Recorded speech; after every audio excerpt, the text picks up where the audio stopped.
Hi, I'm Jack Jose. I'm the president of the board of Ohio Students for Gun Legislation, a 501c4 nonprofit political advocacy group that is focused on reducing the toll of gun violence in our nation. We share advice, we share strategies, legislative ideas, and we offer steps that you can take to reduce the devastating toll that guns take on American lives each year. We're speaking today with Jaime Castle, who's running for Ohio's 2nd Congressional District. And here to introduce her more in depth is our founder and executive director, Ethan Nichols. Hi, everyone. Thank you for tuning in and watching along with us today. Jaime, I want to thank you for joining us today. And for those of you who don't know Jaime or haven't been following her race, Jaime is running in Ohio's 2nd Congressional District, kind of east of Hamilton County, covering eastern parts of Hamilton County all the way out towards Ross County, Chillicothe areas. Jaime is running against an incumbent Republican who has been focused on opposing common sense gun reform measures his entire career, and that's Brad Wenstrup. So Jaime, if you wouldn't take a brief moment and kind of talk about your background and why you chose to get into this race. Okay, one addition to my district as far as laying it out for folks, because I know the people in Green Hills always feel left out when you say the east side, but we do have this cutout in the central part of Hamilton County that's also in the 2nd district. It has Green Hills and Springfield Township, Finneytown, Wyoming. So they are represented by District 2 as well. And it does go all the way out to Portsmouth and up to Chillicothe. It is a very big district of 8 counties total.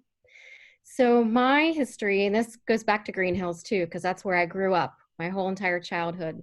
And that's in my district. And my parents retired out to Adams County, which is still an hour away and in my district. And I live now in Mount Washington, which is the easternmost suburb of the city of Cincinnati. And I am a teacher for Cincinnati Public Schools. And that is important to this conversation. And I'm sure I will get to stories about that in this conversation regarding lockdown drills and what youth has to deal with that I did not have to deal with when I was a student, nor when I taught 20 years ago full-time for Roger Bacon High School when I taught high school English. But I'm from Green Hills. I went to Roger Bacon High School and then later went back to teach there. I went to Miami University in Oxford for college. I moved to the east side after college and met my husband. And I took a break from teaching because it's a lot when you're young and you're doing English teaching, and I was doing all the drama. So I was exhausted and took a break, met my husband, had a family, and then, life happened and the kids grew up and I was in the schools again because I was volunteering all the time. I was the PTO president and I was there so often. The principal at their school was like, you should, come work for us. And she was suggesting as a paraprofessional, which is a teacher's aide, but I wanted to have that flexibility. So I substitute taught for going on 4 years now. And during that time too, I was president of the board of trustees at my church. And that is also important to this conversation because that has opened my eyes to some of the problems. When I was there, we had an individual that was targeting us. We are Unitarian Universalists, which is a very progressive church, and they stand up for LGBTQ community and Black Lives Matter and immigrant reform, the whole everything, just social justice and human rights. And we had someone targeting us. And while I was president at church, we decided to hire the Hamilton County sheriffs to come every Sunday and protect us. And that was a cost of $5,500 a year just to feel safe. And some families just stopped coming because they didn't feel safe. And it was really frustrating because there weren't red flag laws that they could go and make sure this individual was dangerous. So that also, so many things that are so frustrating to us that could be getting done. When I stepped in to run for Congress, it was never on my radar to be a politician or to have these ideas of glory and fame and power in Congress. It was more, I wasn't happy with our leadership and no one had stepped up to challenge Brad Wenstrup yet. And time was running out. So my friends and I said, one of us needs to do it. And I said, I'll do it. you know, I'll run for Congress, no big deal. I never overthought it. And I'm glad I never did, because it is a big deal. And it was a huge learning curve. And I was fortunate to have such great support. So yeah, it's a strange, not normal story of one's background to Congress. We have this idea of what makes a congressperson, but I'm hoping to be a role model to folks, because we should challenge that stereotype. It should be more everyday folks that are in touch with people, everyday people. I hear the language you're using. It echoes the description from your website where you said, so I raised my hand. I am one of the people too. I can do this too. That sort of common sense, like the government is us approach instead of the government is the enemy, just naturally feels like the answer. Not necessarily because we all agree with everybody, but because the government should be us. And it should be people who are like, I guess I'll step into the breach, right? Let's get into the ring and get dusty and dirty. Like Teddy Roosevelt said, that's who needs to be in the fight, is someone who's willing to do it. Yeah, you can complain about it or you can change it. So Yeah. We all do what we can. For me, this was my role. Awesome. I wanted to ask you briefly.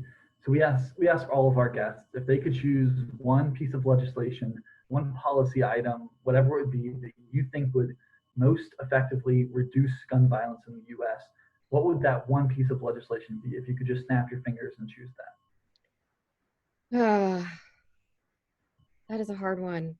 There is actually a House bill right now sitting dying in the Senate.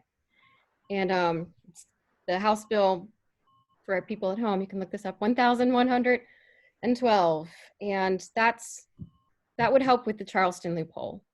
Because right now, the FBI and all the background checks folks, they're under-resourced. And to have 3 days and then you can just sell because you've ran out of time, they can't do the background check. That I think everybody could get behind. This bill would change it to 10 days minimum, but we also need to allocate more resources to these background checks. And that should update the whole system as well. You've got these little towns and they don't have the people or the technology to have a database to update it in real time. If someone commits a crime or has a warrant against them, it takes so long to put that in the system and it just sits there. So it's just, everything's out of date and not funded and not given the right resources. So that would be step one. And you know, the Charleston loophole exists for a reason, right? We want people to be able to exercise their Second Amendment rights. Mm-hmm. And so we say, well, there should be a limit to how long they wait. It seems like a practical solution to that is, let's put more resources in there so it works well, so it functions everywhere and people don't have to wait. And we make sure that guns don't fall in the hands of people who shouldn't have them. I've mentioned this on a previous cast of ours. Everytown for Gun Safety estimates that roughly 1,100 guns got in the hands of people who otherwise would have been prevented from buying those guns in March alone, because the backlog was so great. There were so many, just so many guns sold so quickly. And as I prepare to ask my next question, I want to say it's always good to talk to a fellow Red Hawk. Yes. I was class of 99, so I was there when they changed their name, and yeah, Red Hawks. I slightly predated you there, but I was of another name, but I am in favor of the name. It came way too late. It should have happened when I was on campus or sooner. We were encouraged to see that gun violence was the number 2 issue at your website when you go to your issues page. Why did you choose to prioritize it so highly? I didn't double check in case you just had things alphabetized. It just seems pretty prominently placed on your website. Why did you feel like it was that important? It's probably not, honestly, one of the first things I talk about in my going around everywhere, but I think in District 2, it was important to talk about the elephants in the room. And, you go out to Brown County and meet folks and they're like, oh, don't talk about guns, they'll freak out. But my father-in-law actually helped me craft that whole section. He is a collector of guns, of antiques, and he goes to the gun shows. And so language was really important. He helped me craft the wording so as folks that are responsible gun owners would know what I was talking about and they would be on board as well. Because in District 2, gun culture is very strong. It's a part of the small town, rural identity. My husband's family is from Missouri, and they go hunting and they go shooting. And my dad's in Adams County too, and they have a little target range in their property, and it's just a part of life. So it's something that maybe city folks, suburban folks, it's hard for them to wrap their brain about, but it's just a part of their culture, and it's fine. It's a sport, it's a hobby. They are responsible about it. So for me to add that to my website, I wanted to address it to the people I'm trying to reach and be very upfront. Like, I am not coming for your guns. That's such a fear tactic that's used so often against Democrats, and it's ridiculous. It's a part of the American culture, but oh my goodness, when the Dayton shooting happened and everybody was screaming, do something, and DeWine finally was like, yeah, we got to do something.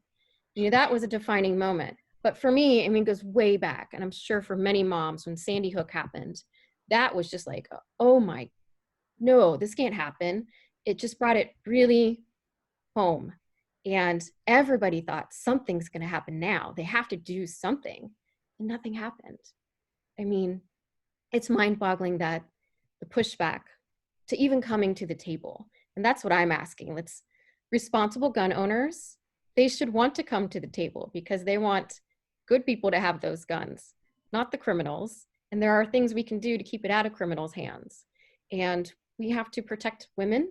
They are a giant victim of the gun violence. Suicide is high because of gun violence against themselves. We need mental health care, definitely. That's a part of the equation, but we can't put it all on mental health when they have access to guns easily, whereas red flag laws could take that away from them temporarily while they get help. I've lost friends to suicide by guns, and it's devastating because I know if he could have gotten help, he would have been here today. So it's just, we need to come to the table and we need to address this. A lot of when we grow up, we weren't supposed to talk about religion or politics because it's too confrontational. Well, we should be learning how to talk about these things. We got to talk about guns. We got to talk about all these hard issues, or else we're not going to do anything. Definitely, that's a very good point. The idea that we're not supposed to talk about these issues only polarizes it more. I wanted to get your take. I know you've been very involved in the community, especially in recent events following the murders of George Floyd, Breonna Taylor, Ahmaud Arbery. I want to get your take on the Black Lives Matter movement. We as an organization we're fully behind the Black Lives Matter movement and we support those efforts from groups like the Movement for Black Lives, et cetera. I want to get your take on that as a candidate running in a rural district. That has been something that has been such an experience for me. That Friday when the riots, it was small, it erupted in Cincinnati. That Saturday was a rally that we were going to, and we weren't expecting any violent protests or looting. So we were all very nervous going in that Saturday, but it was really important for me to be there and to not make it about myself, but to learn and to listen how to be an ally, and to really listen to the powerful Black voices and the pain. That's what really struck me through this whole experience. When I taught at Roger Bacon in 2001, that is when Timothy Thomas was killed. And I had probably 40% African-American students. They were freshmen. And at the time they had a curfew instilled in the city. And that's what the kids were really focused on, it sucks. But then the conversations grew, what's happening, the protests and the riots, because it was almost bigger then, because it was personal. It was here in Cincinnati that this happened. It destroyed Main Street business. It was big. And some of the kids, they would share their experiences with me because I grew up in Green Hills. It's just this microcosm of suburbia, Americana, very safe. But it was also diverse because we're right next to Forest Park and there was a mixture of families and it was no big deal. But to listen to their experiences, a lot of microaggressions, just, little boy walking down the street and a white man would cross the street so he wouldn't have to go by him. Those kinds of things. Like, people are scared of me. I'm 14. And these high school boys, these teenage boys, preteens, are treated like adults, and it's not fair. So in my district, these little towns, though, they were in on it. They wanted to have these solidarity protests and rallies. And that was really amazing. I met a lot of 20-somethings in West Union and Adams County, and they've kept this up. They have this Facebook group, and they keep the conversation going, and they're first-time voters. Same with Bethel. When Bethel protest got scary, those people kept it up, and they had conversations, and it got better, and they still have the conversations. So I feel like this isn't a moment, it's definitely a movement. I feel like this time it's different, that systematic change must happen, that we're not giving up on this. And it's brought to I think the problem too is the defund the police freaks people out. And I don't know if that's the best wording. I like to say reimagining, like getting back to the community policing and getting social services to help the police so that they can do their job of keeping the peace. But yeah, it's been good because people are paying attention that maybe that weren't before. When I was at the protest downtown, I took some video of, see, I'm here, I can do this, you can do this too. And then other people like me were getting in on it. And I was worried for a while, like, do I belong here? Am I welcome here? And I heard an African-American woman say, not to me, but near me, I like seeing other people here that don't look like me. It shows that they give a damn. And I was like, all right, I'm here. Well, we think that's so important, and that's why we talked about this as our board, and we got really strong leadership from Ethan that we would endorse the BLM platform, and we would show up and we would advocate, because right, the position is we want to be treated equally. What's the opposition to that? Like, where's the idea? Like, we also want people to survive interactions with police every time, and and so it's important to have these conversations everywhere, not just in the urban centers where we've had them for so long. Jamie, you said earlier you wanted to talk a little bit about this. I was a high school principal, and I've supervised many a lockdown drill, and I know what it's like. But many of the people who are watching weren't in school to ever have to do these. Maybe even if they have children, they haven't actually been through one and experienced one. You want to talk from a teacher's perspective, a parent's perspective, what happens in a lockdown drill and why you feel like it's important we need to talk about these things? Yeah, I've lost track of how many lockdowns I've been in. And with my position with Cincinnati Public Schools, it's unique because I've seen, preschool through 12th grade do these drills. And it's amazing, the differences and the similarities. So there are rules that the teachers learn, and coming as a sub too, there is problems because some of the rooms you don't have a key to lock, or some of the rooms, they don't open out or in. So it's like you can't barricade because they just open the door, because you're supposed to turn off the lights. You are supposed to lock the door. You're supposed to barricade the door. The kids are supposed to spread out and have some kind of weapon in their hand, be it a scissors, a book, a computer, laptop, and you're supposed to keep very quiet. And some of these drills I've done have been like in the gym class, which is unique because I had to bungee cord the glass doors. Where do you hide? Hide up on the stage behind the makeshift library, and the kids are holding books. And even at Walnut Hills, I remember one drill there, and afterward the teachers were just, harumphing because the people that were doing the drill had keys to get in the room. And they're like, well, they wouldn't have a key to get in here. But it was just one extra step to see, did they barricade? Were they spread out? So, they take it very seriously when they do these drills. The little kids definitely struggle. When I did gym class twice in an elementary school, and once was second grade. And, they told me ahead of time that was going to happen because it was a special circumstance being in the gym, knowing what to do. Classrooms, you pretty much, and being a sub, the first thing I do when I walk in a room now is like, all right, where's the doors? Where are we hiding? What am I going to use to barricade? Like, that's my first thought. It's kind of crazy. But It's the little kid, maddening. It is not kind of crazy. It's just horrifying that's has to be your first thought. But go ahead. yeah, I've actually looked into ways that I can keep the door locked with different kind of inventions and devices, just having in my bag all the time.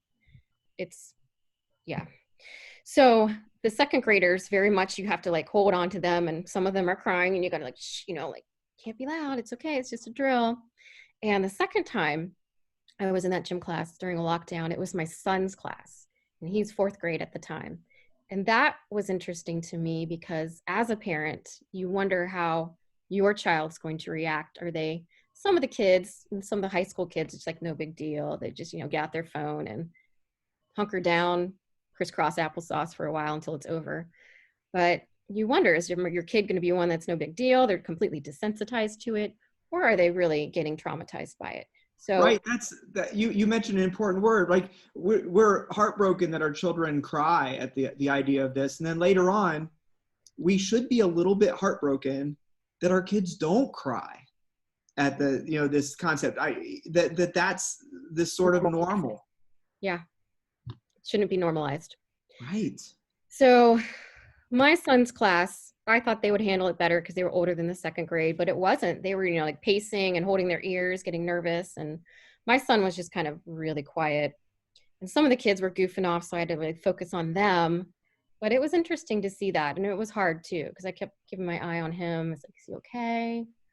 But you know it's not real each time that you have the lockdown drills, but it goes through your head like, this is what we have now. This is how we're keeping them safe. They have library books. Like, Right. Well, and that was, you're talking, they use a method called ALICE, and I can't remember what the whole acronym stands for, but the idea is that instead of sitting still, as we were taught a generation ago or 10 years ago after Columbine or prior to Columbine even, that we teach the children that in the event that there's somebody in there meaning to do harm, we can kind of fight back. And the idea is that a distracted shooter is a less accurate shooter. It's theoretically accurate, right? Like it's not a bad idea. It puts you in a position at least to be able to defend yourself. But again, you shouldn't have to defend yourself in what should be the safest place in any American community, in any community anywhere, should be where you keep your children and you educate your children together. And I feel like we failed on a big scale when our goal is that this fourth grader might be able to hit his attacker with a math book. Yeah. well, then you look at Parkland too, and that was a fire drill that they're just, go out on their fire drill, but it was really a trap. So every time we have a fire drill now, I'm just like, is this scary situation? What's going on here? And it's sad that we have to think about that too. Yeah, I was on NPR with Mike Morosky from the Cincinnati School Board and the head of AFT, the teachers union, in February, right after there was the big active shooter situation at SCPA downtown Cincinnati. And when we were discussing this, I found the perspectives really interesting because Mike brings a great perspective as a school board member and as a parent. Discussing we need to keep our kids safe, but also it's traumatizing. A lot of students, unfortunately, suffer from anxiety. I have a lot of friends who deal with anxiety, among other things, and reinforcing existing trauma. And that can also be an issue with these drills. I think it's definitely a complex situation. I want to thank you for that perspective. Yeah, and I would love to talk with you longer about this, so maybe we can come back together. But I did offer you a timeline that I'm gonna stick to. And I'm just picturing the weird situation where you were subbing in your son's classroom. Subbing is hard enough. It depends on your kid. Mine's a mother boy, so he usually is like hugging on me. Oh, that's great. Most kids are like, ugh, mom, but right. They're the ones throwing things. Yeah. Awesome. Well, thank you so much for joining us today, Jamie. I want to just say, yeah, thank you. Your voice is very important, and I think it's so impressive that we have a progressive leader like you running in such a red district. We don't see groups like Our Revolution endorsing in red districts like this often. I think it's really great to see that. But I want to encourage everyone who's watching this to go to check out Jaime's website. It's www.castle4uscongress.com, right? Mm-hmm. Okay.